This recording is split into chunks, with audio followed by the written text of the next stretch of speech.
to everyone now so they can start watching.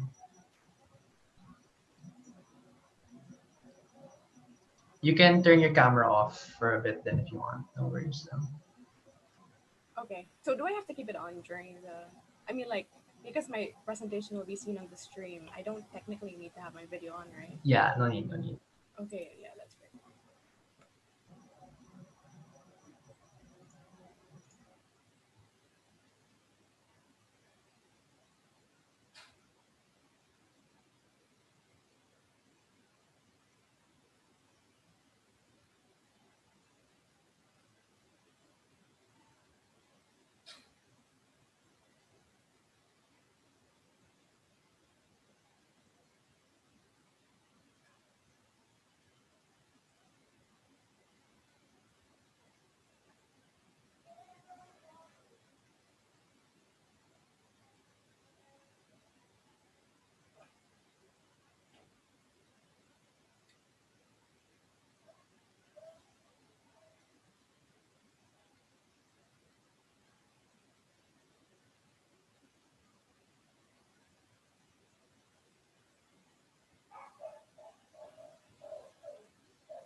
All right, 7:10. Jazz, you good to go? Okay. So, hello everyone watching the stream. Welcome back to the second edition of PDU Workshop. So, before we start with our lecture, let us give a few reminders. Please respect the rules of equity when you are watching the stream. If you have any questions or inquiries, please course it through the stream chat. Please note there's a stream delay, roughly about 10 to 15 seconds. So please expect for your question to be forwarded and answered a bit later than when you send them. So without further ado, I would like to introduce our amazing speaker. So she is the champion and second best speaker of the recently concluded Philippine online debates. She is a two-time finals best speaker and overall best speaker of two national tournaments, becoming the champion of one. Aside from that, and her wealth of experience in the national stage, she is also the global champion of the International Public Speaking Competition of 2018. It is my honor and pleasure to introduce to you all Ms. Jazmin Jabines. Thank you, Tim, for the introduction, and of course, thank you to the BDU community for having me deliver this lecture.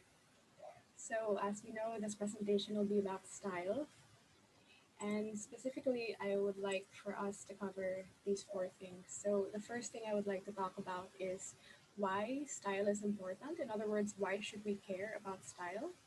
Secondly, I'd like for us to think about some practices that we can adopt to speak more persuasively. Thirdly, I'd like to give some examples to help you improve your illustration of various points in your speeches and improve your uh, choices regarding rhetoric in your speech. And lastly, some recommended exercises, or in other words, how can I practice my style?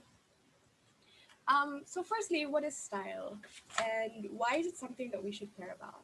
So firstly, style deals with how the content is presented.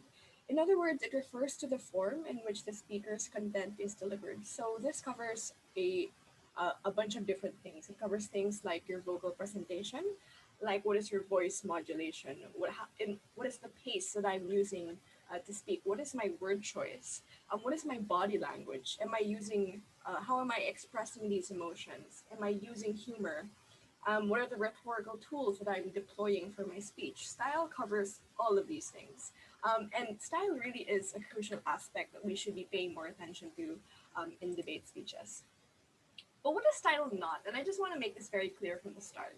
So, number one, style is not about a person's accent. Okay, so regardless of where you come from, or regardless of how well you speak or command the English language, those things do not affect style. So, I think this is really important because we often joke about how certain accents might make you more convincing or more persuasive, but that really shouldn't be the case. And I don't think we should be reinforcing that narrative. I think really anyone can give persuasive speeches regardless of their accent and regardless of how well they speak the English language.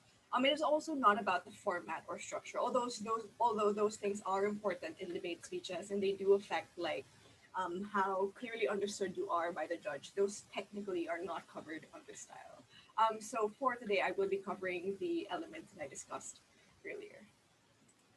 So why should we care about style? And I get this question often because people often tell me that if I give really logical arguments and logical rebuttals and I say a lot of things, why does it matter how I'm delivering the content?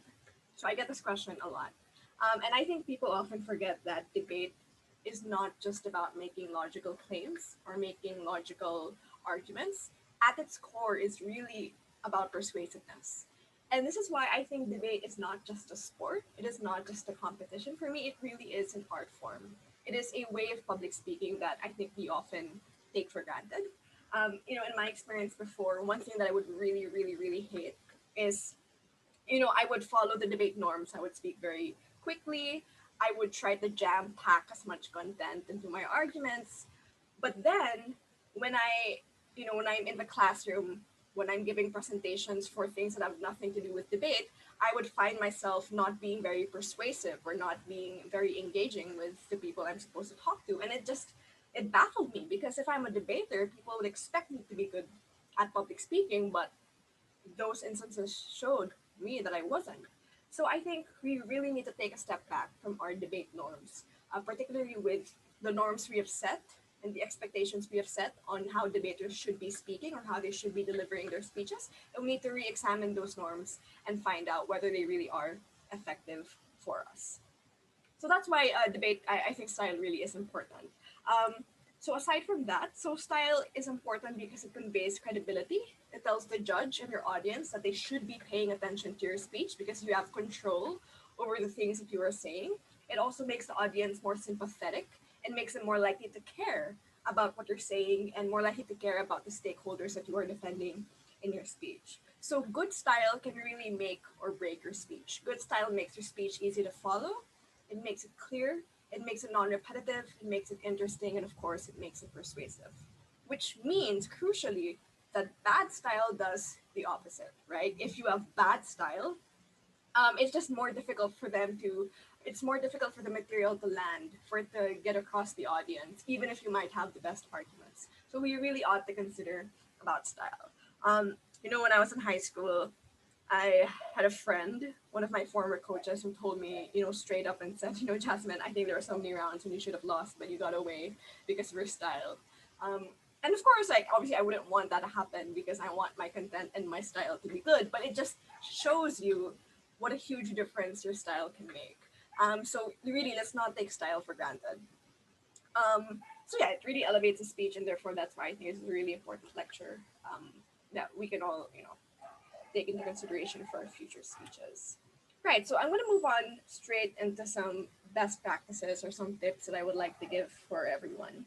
So the first thing I would like to say is that it's really important to have a strong start and a strong finish, especially because the first and last minutes of your speeches are protected, which means nobody, of course, can raise POIs, which means you have so much opportunities to make a huge impact in this time of your speech. Um, as a rule of thumb, I try not to have jargonistic or overly technical phrases in the first sentence of my speech. So I always try to have the first sentence of my speech land with the audience by taking them outside of the debate. So if you can try to evoke a joke, if you can try to use a question, if you can start with a simple story, or maybe you want to start with a very powerful fact about the world, that could also be really effective in having a strong start.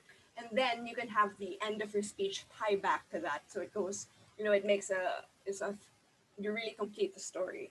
One thing I would suggest, I think, is to have a case line. And I think case lines work effectively.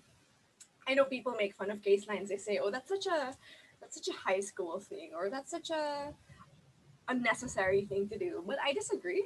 I think case lines are powerful because they leave a lasting impression on your judge, and it helps encapsulate the essence of your case. So, for example, let's say you have a motion about um, banning corporate sponsorship of research and educational institutions. You are at Gov and you have to defend that policy. So you would ban corporations from funding research in educational institutions. You could have a very simple case line that goes, for example, we refuse to sell academic integrity to the highest bidder, right? And you would say that at the start and at the end of your speech, and that can make a huge impact. And it resonates with the audience. It has a strong emotional impact, and it's easy to remember. So case lines can be really powerful.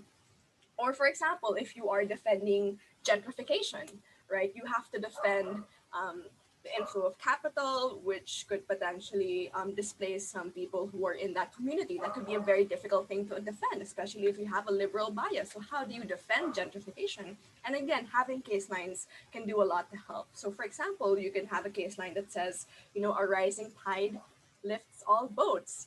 In fact, that was a case line that was used by the world scene for their debate. And what it shows is that the rising tide of development, it lifts everyone. It doesn't just lift the people who newly enter your community, but it also lifts those who had lived even before more people started moving in. So when you have case lines, you are making use of idioms. You are using rhetorical tools to encapsulate your case and leave a strong start and make a strong finish, right? So I think that's one tip that you can really use. Have a case line. Like if you're prepping, have your partner think of case lines, or just have something that you repeat throughout your speech or even throughout your case as a team. So I think that's something that could really help you. So next thing that I think should be considered. So debate is not um, academic writing. which means you only have 7 minutes. You don't have the you don't have a time to write a PhD.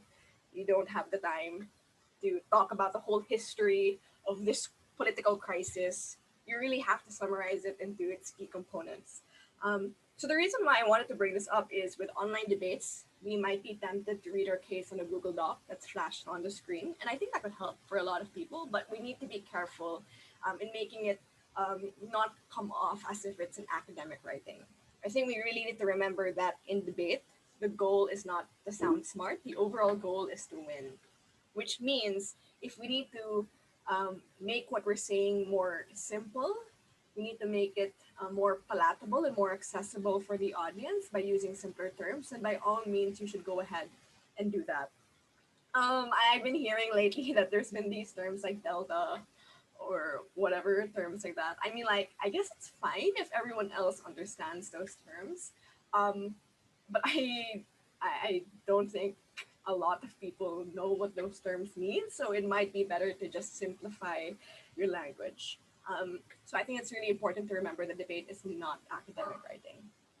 One thing I also wanted to say earlier is about urgency. I think it's really important to show why a particular topic is relevant for the audience. So, a really powerful speech is one that reminds your audience that they are not in a debate, right? That they're not watching a debate, that they're listening to someone talk passionately about a topic. So, you want to demonstrate why a speech is relevant for your audience. So, you can say that X is crucial in achieving Y. So, for example, in a motion about banning price gouging. So price gouging is basically when, in times of crisis or emergencies, people set the prices of goods at exorbitantly high prices. Well, that's a normative judgment, but basically that's the concept, right? And you can say that banning price gouging is crucial for why. What is it crucial for? It is crucial for ensuring that the poor in emergent situations are able to afford basic necessities. So it's really important to demonstrate why something is relevant to the audience or why the policy or the motion is crucial in achieving something. So again, I think that just goes back to having a strong start and establishing urgency. But yeah, going back to this, debate is not academic writing, so I think it's pretty simple to understand. Um, so yeah, this one is something I really want to emphasize. I think debaters have a reputation for sounding angry, which I think is unfortunate because anger is not the only emotion that we can access in our speeches. We have so many emotions that we can access, um, and we can deploy them strategically in our speeches. The issue is if you use anger all the time, it loses its power, right? And you're rendering it ineffective because you're always angry. So you don't know when you are supposed to be angry at the thing that makes you the most angry, right? If that makes sense. Um, so I think we need to use emotions strategically. So when can we use anger? So we can use anger when we are expressing our frustration or indignation, or when we are defending the side that has the moral high ground in the debate. If we are defending the side that has the liberal bias, then you can use anger. So you can say, we think it's important that XYZ is happening to these minorities, right? You can use anger in those situations and it will be very powerful.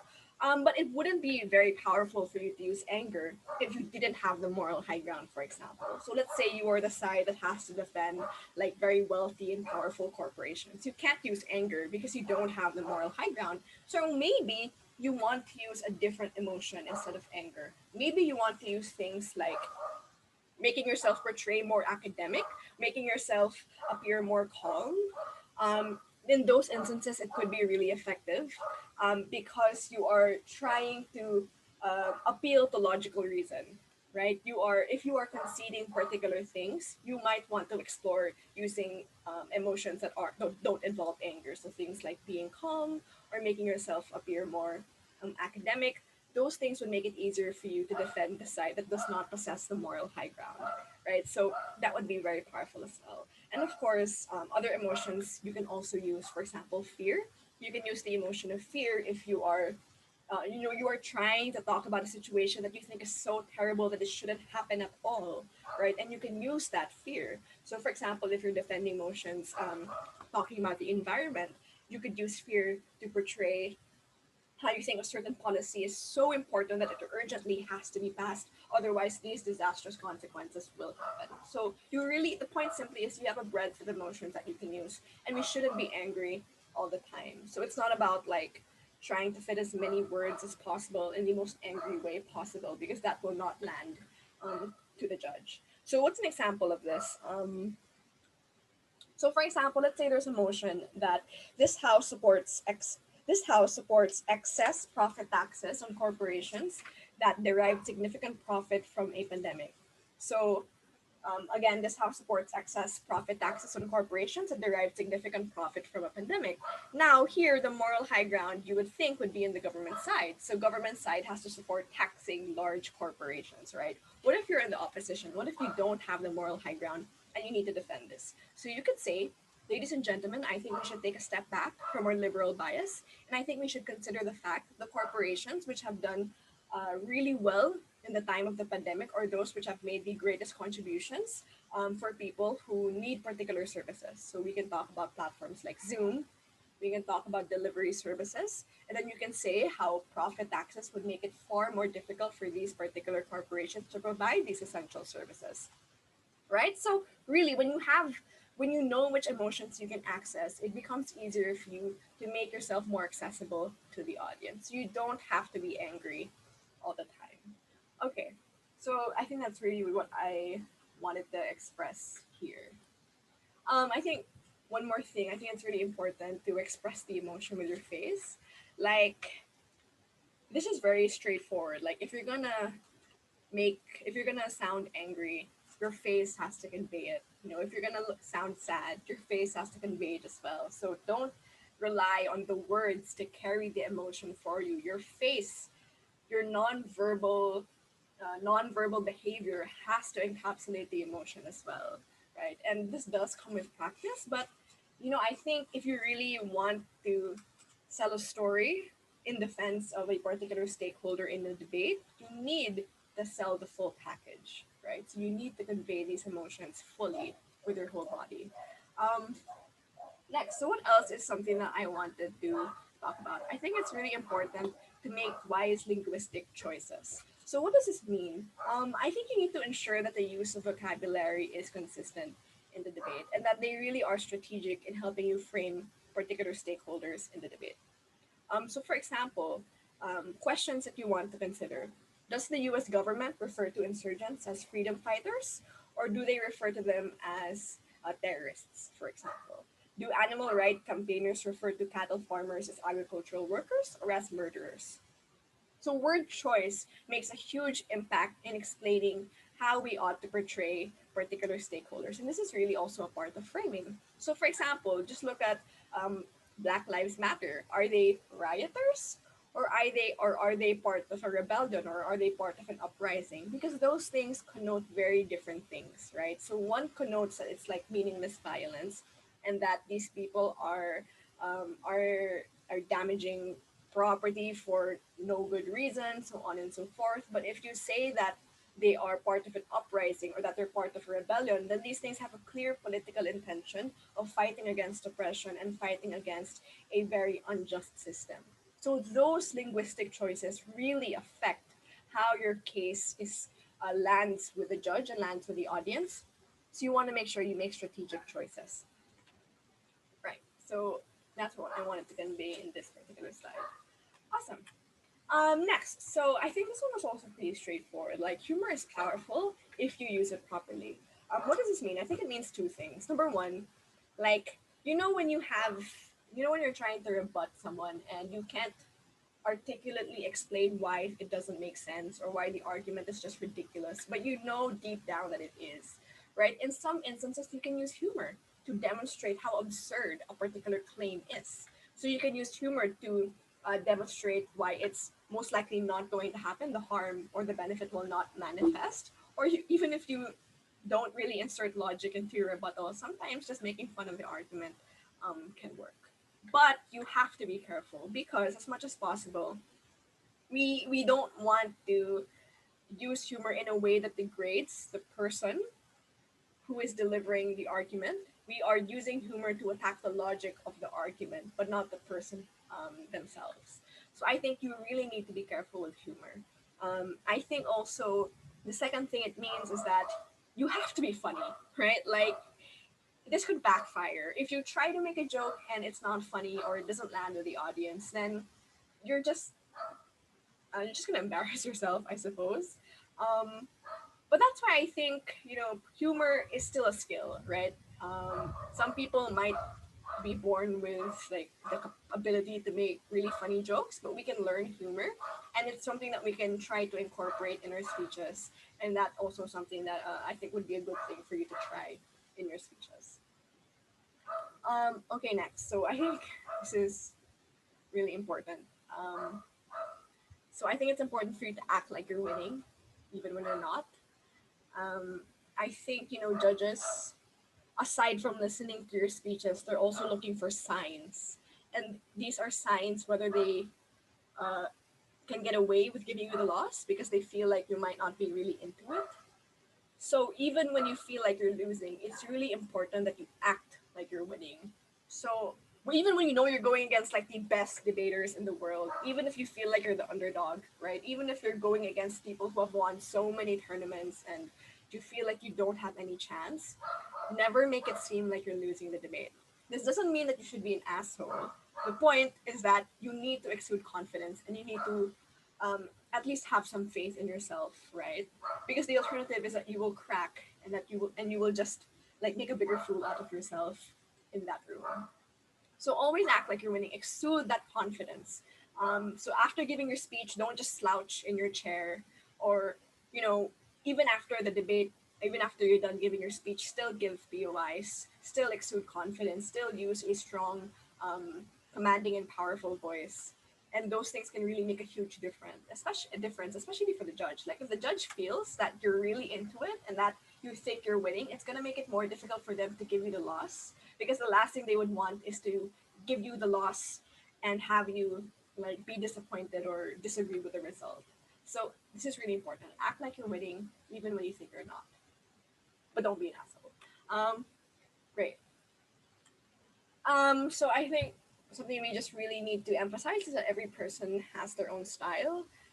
This is not to make it feel like you have to shoehorn yourself to fit into a particular style. Some people are naturally enjoy using humor in their speeches. Some people like to portray themselves as more academic.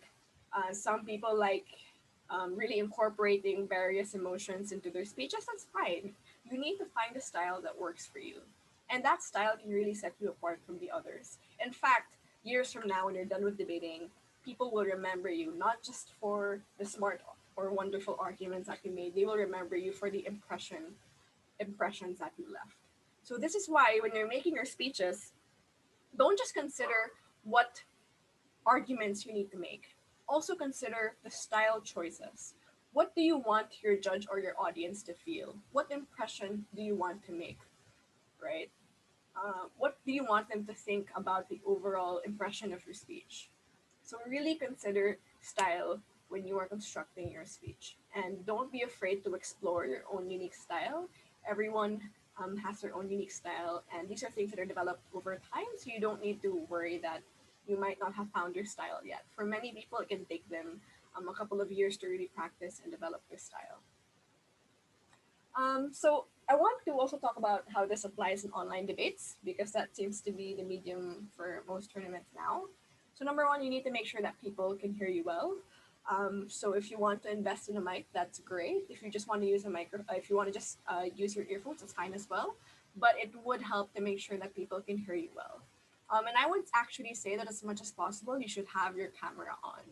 Um, Especially because style is a bit more difficult to convey online because people don't exactly see your body language.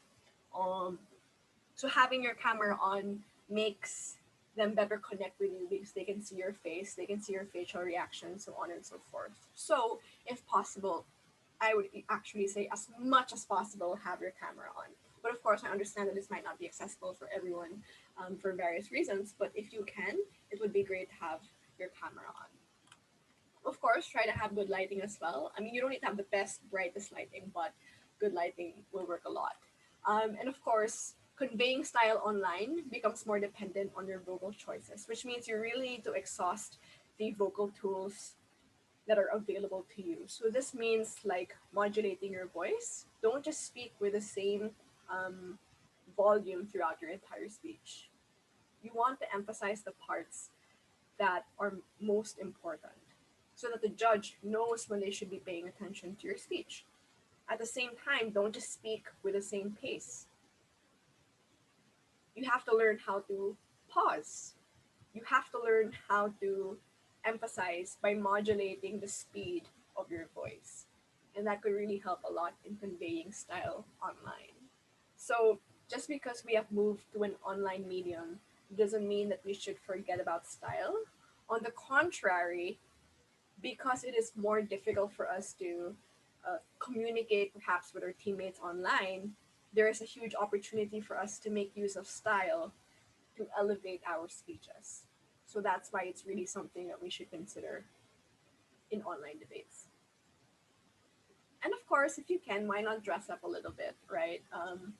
Why not make yourself feel more confident? So put on a good T-shirt or whatever clothes you want to wear, and feel confident. So that's really something that could help a lot in improving your style. So next, I want to demonstrate how your linguistic choices can really make a huge difference. So this is an example I always use. So let's say you are debating about the environment. So this is the first example I will show to you. So the example is, ladies and gentlemen, today I will speak to you about global warming caused by carbon emissions. I will show how the rise in global temperatures will lead to floods, droughts, and food shortages in certain areas, as well as disruption to the ecosystem and civil unrest. I will then go on to tell you what can be done to prevent these effects from occurring. So, if you look at this, I mean, the person saying this isn't wrong. These are all factually correct. But in terms of style, they don't really leave as much of an impression as they could. It could be far more impactful through the use of smart rhetorical tools and verbal choices. So perhaps what you can say instead is this. So you can say floods, plague, famine, death, war, destruction on a global scale. No, ladies and gentlemen, these are not biblical prophecies, not scenes from a Hollywood disaster movie, but these are predictions for the real world in our lifetime if we continue to pump poisonous carbon dioxide into the atmosphere. By the end of the speech, I will have proven to you how crucial a role we all have to play in avoiding this doomsday scenario, because this time it's fact, not fiction. So you see how the word choice that you are using can really make a huge difference. Using conjunctions and phrases can also make a huge difference. But in debates, we don't want to make the speech too emotive. And we also don't want it to be too dry. In fact, for a debate speech, this particular example might be too much, right? It might work for public speaking if you had to talk about this. If you were in a TED Talk, fine, this might work. But in debates, this might be considered as too emotive. So it really is about finding a balance of the words that would make the most rhetorical impact, but at the same time, not making it seem like you are too emotional in the speech.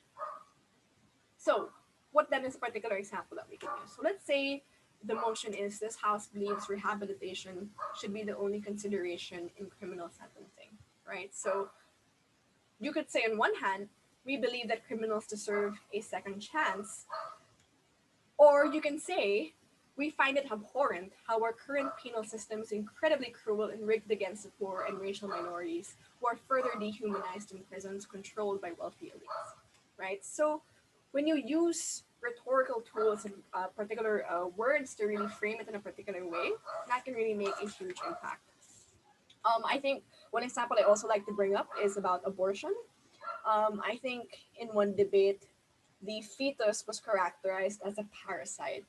And for the rest of the speech, that was the word used to describe the unborn fetus inside the womb of a woman. This is a fetus. This is a parasite. Why? Because it is feeding out of your life force.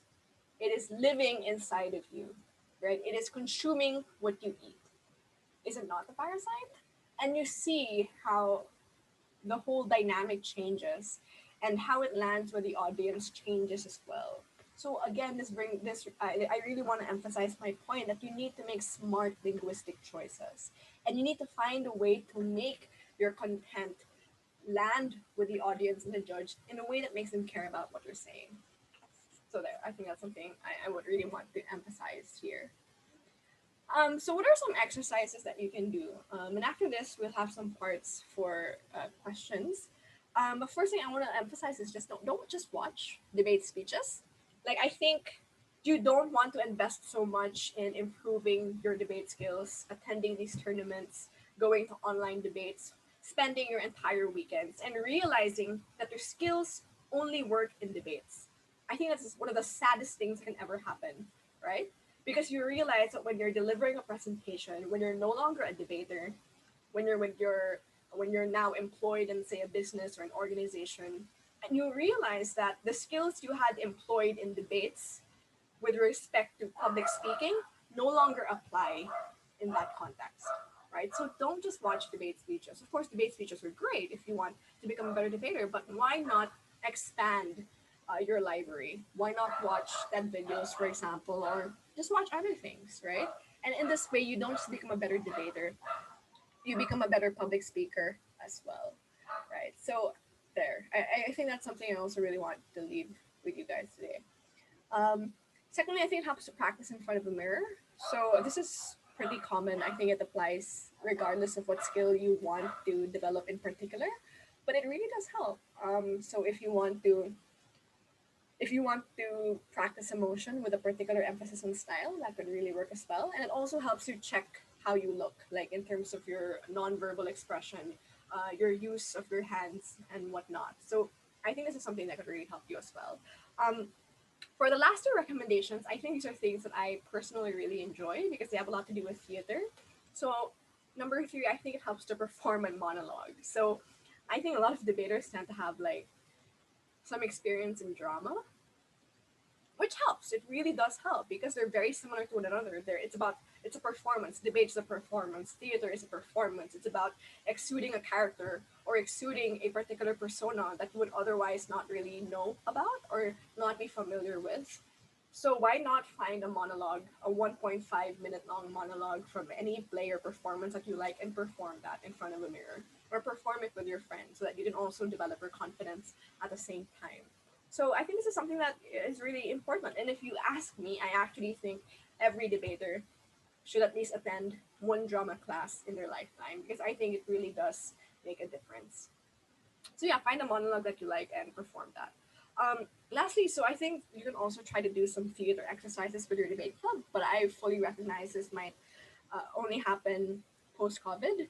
But what are some theater exercises that you can do? And this is something I learned in my theater class when I took a theater elective in university. So what happened is we were divided into two lines. So there are two lines facing each other, and we were asked to write 10 random words on a sheet of paper, like literally any 10 words you can think of. I think I wrote like chair, pencil, table, so on and so forth. And then we were told by our teacher that the goal was to shout that word while conveying a particular emotion. So that when we reached the center of the line, we would shout that word at the other person and then move to the back of the line and repeat the process once we got to the front again. So, for example, the word I had was chair, and we had to scream the word chair at the other person as if it was an insult, as if it was the most horrible thing you would ever said to that person. So what this does is it helps you practice your emotions. I mean, helps you convey emotions without being dependent on the words that you are saying. And it also gives you more control over your other features. It helps you practice your nonverbal expressions because the word chair is not it's not a word that you use to insult someone obviously, but you have to use that word as if you are insulting that person, and that really helps you practice your nonverbal skills and also helps you practice how you can effectively convey emotions without really relying on the words that you are saying. So that's something you can do in a debate club, and it's also very, very fun to do. So again, just form two lines, write a list of 10 words, any 10 random words, and then keep moving to the front, and then when you're, have them shout the same word to one another when they're facing each other, and then just have them move to the back of the line and then repeat the process. And you can explore this using different emotions. It doesn't just have to be anger. It can also be sadness. So, for example, imagine having to say the word pencil at another person as if that is the last word you are ever going to say in your life, right? So, how would you do that? And I think that's a very fun and interesting exercise that you guys can do as well. And of course, I think you can perform monologues in front of one another. Obviously, if you don't need to do this with your debate club. Like if you're already taking theater electives or whatnot, that's totally fine as well. But the point is simply, I think theater is something that really makes a huge difference and can really help you a lot in debate speeches. Yeah. Actually, I think that's all I wanted to talk about here in style. I think it's something that really comes with a lot of practice, but also with a lot of confidence. And I hope that you took away three things from my talk today. Number one, take style seriously. Don't just expect the judge or the audience to care about what you're saying just because you sound smart or just because your arguments make sense. Make them care about what you're saying. That's why style is really important. Um, the second thing I think is really important is you want your skills to be applicable even in non-debate contexts. You don't just want to be good at speaking when you're in a debate. You want to carry those public speaking skills even in non-debate contexts. Otherwise, you are just, you know, possibly just wasting time, or you're not really maximizing what you're doing in debate. So really try to remind yourself that you want to do well even in non-debate contexts, like I said. And thirdly, of course, do some exercises. Why not try some theater classes, or why not try to tap into your more dramatic side? I think that might be something you find really interesting. Yeah, I think that's what I wanted to say. I think we have time for questions now. Right, and thank you, everyone. Right, Tim? Okay, we will open the floor for questions. So to account for stream delay, you can stand around for a bit.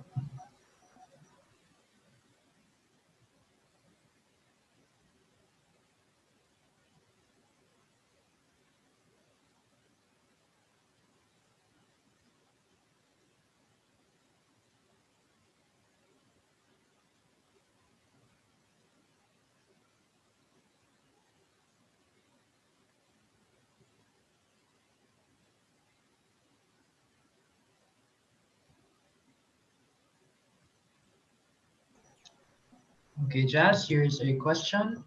Yeah. How do we balance style and analytical rigor? Thank you. Sure. I think that's a great question. So I don't think those two things, like, I don't think it's a zero sum game. Like, I don't think doing better in style means you have to give up analytical rigor, because style is about how you present your arguments. In other words, style is about how you convey that analytical rigor. So, will you convey that analytical rigor by using overly sophisticated technical language that people cannot understand? Or will you demonstrate that analytical rigor by being a bit more understandable with your language, by using more simple terms, right? I think we need to get rid of this notion that analytical rigor necessitates the use of sophisticated and technical language, right? Isn't there a saying about how the best thinkers are those who can simplify what they're saying so that anybody can understand them? And I think that's something we should really consider. You can have analytical rigor and still have really great style. So that's actually, I think, something we should. I think that's answered that question. Yeah. Anything else? Okay, we have another one.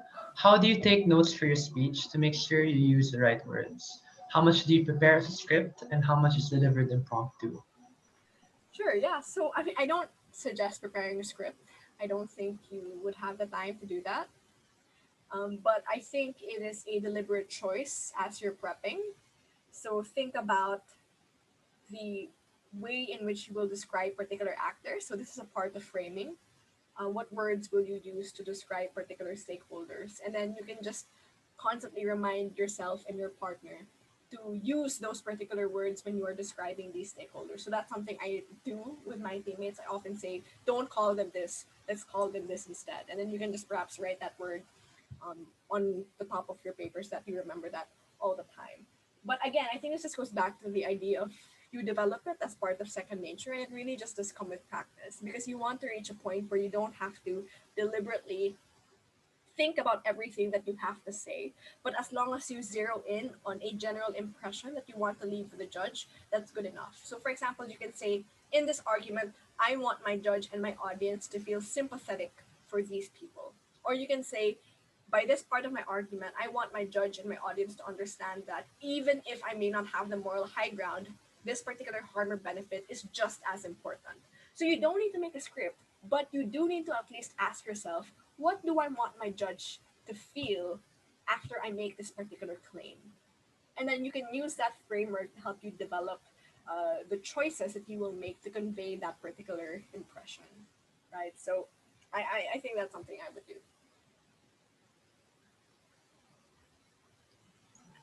Okay, we have another one. How do you maintain stage presence and manage to control the room with a more calm manner? I think that's a good question. So I'm assuming this is for like physical debates because it's admittedly more difficult to command stage presence when you are online. But I would say actually that it's all about modulation. If you speak with a calm voice and you are monotonous, there is no modulation in terms of your speed or even minor changes in volume while still maintaining that general calm and academic tone, then you will not capture the attention of your audience.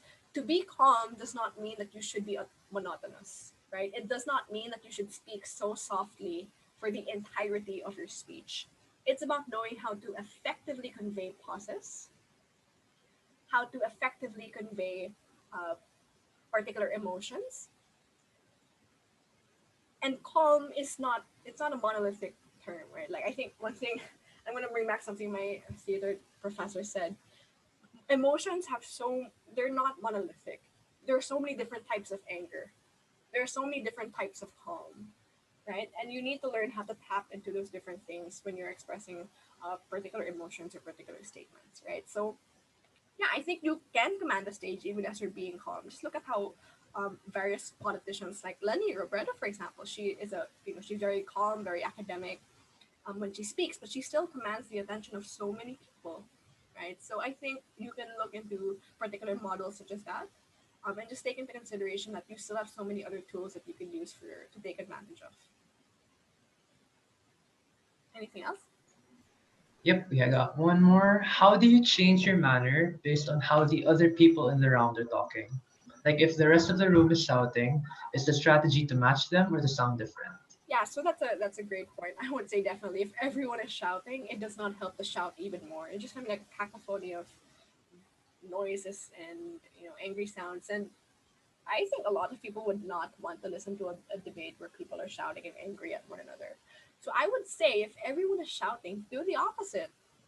Speak without employing anger. Like I said earlier, if everyone is using anger to convey their speeches or to convey their points, it loses its power. You can't deploy anger all the time. Otherwise, it stops becoming a signal for people to listen to your speech. So do the opposite. Speak more calmly, speak more rationally, speak in a more level headed manner. I think that is something that would really help a lot. Yeah, anything else? Okay, we can open the floor for a few more questions. It's probably waiting for like 7 more minutes for people to gather the questions and send them. Sit tight for a bit.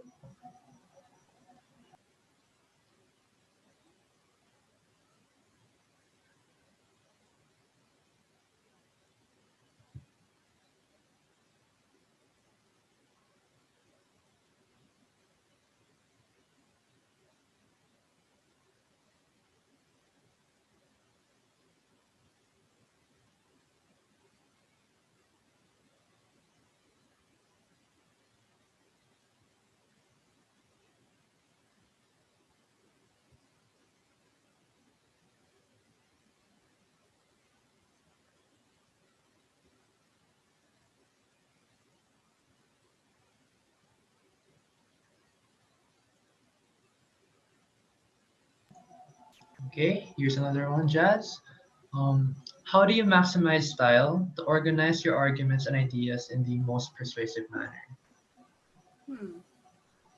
I would actually say that's less on style and more perhaps of framing or even content. Because if it's about structure or how you ought to organize the different parts of your speech, I would still suggest that you start with the material that is most urgent. So, and this moves away from style actually, but usually after the end of the previous person's speech, your judge has lingering questions in mind, right? Your judge has questions that they want answered immediately. So, for example, if your previous speaker accuses you of having a soft stance, for example, or if they accuse you of making a contradiction, or if they make a huge claim that you are exaggerating or exaggerating your benefits or understating your harms, and these are the things that your previous speaker emphasizes in their speech, those would be the lingering questions in your judge's mind, which means those are the questions you need to answer first, right? So don't hold so tightly to what you've prepared and learn how to adjust. If your judge seems to buy this idea that you have a soft stance, for example, you need to address that immediately in your speech. And perhaps you can convey the emotion of anger. You can say, I think they've completely misunderstood what my partner said. This is in line with the burden stated in the motion, right? Um, how dare they accuse us of having a soft stance? So I'm just kidding. Um, but yeah, again, so I think number one, that's lesson style and more of like structure and content itself. But secondly, focus on the material that is most urgent.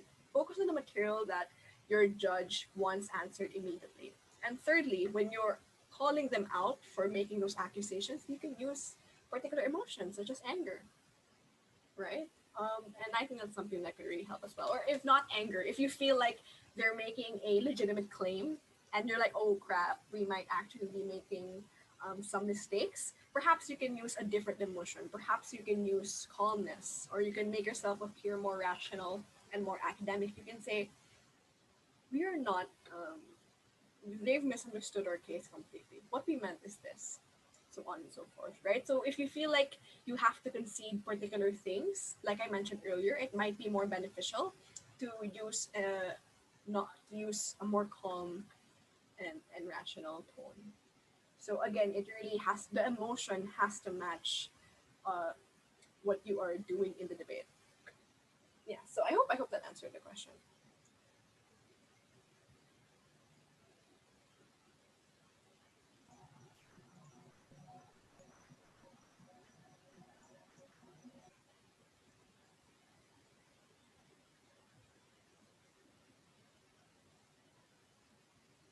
Anything else?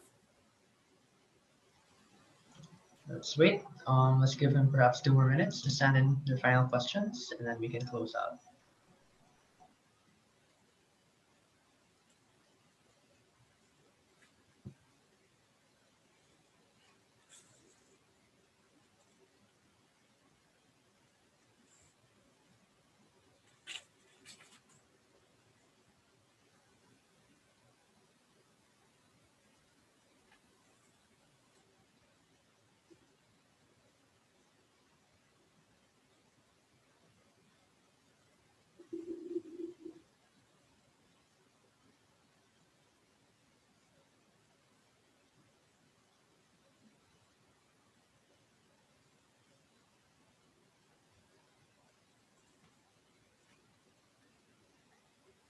And of course, never don't hesitate to just message me on Facebook if you have questions. I don't mind at all.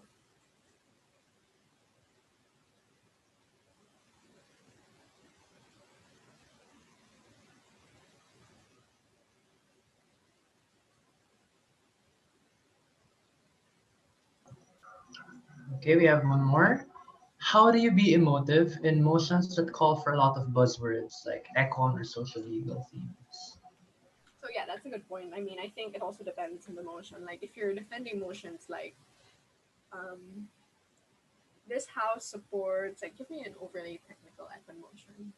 Um, like this house supports breaking up X or Y, or this house believes the heads of financial institutions should be democratically elected. Let's say there's a motion like that. Like, admittedly, that's a very somewhat technical motion, and it's difficult to emote. So perhaps instead you should command other emotions, the emotion of calm rationality, or you can still, to some extent, convey anger.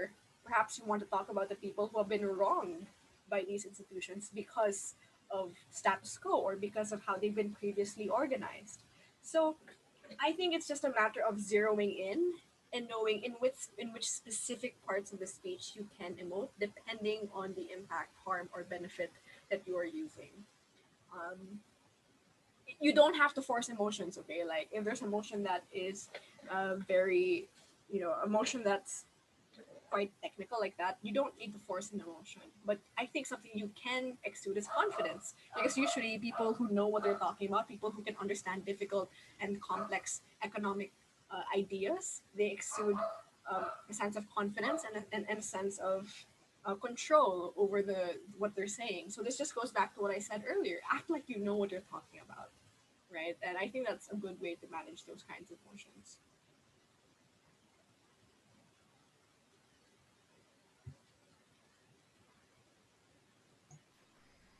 All right, I think that will do it for now.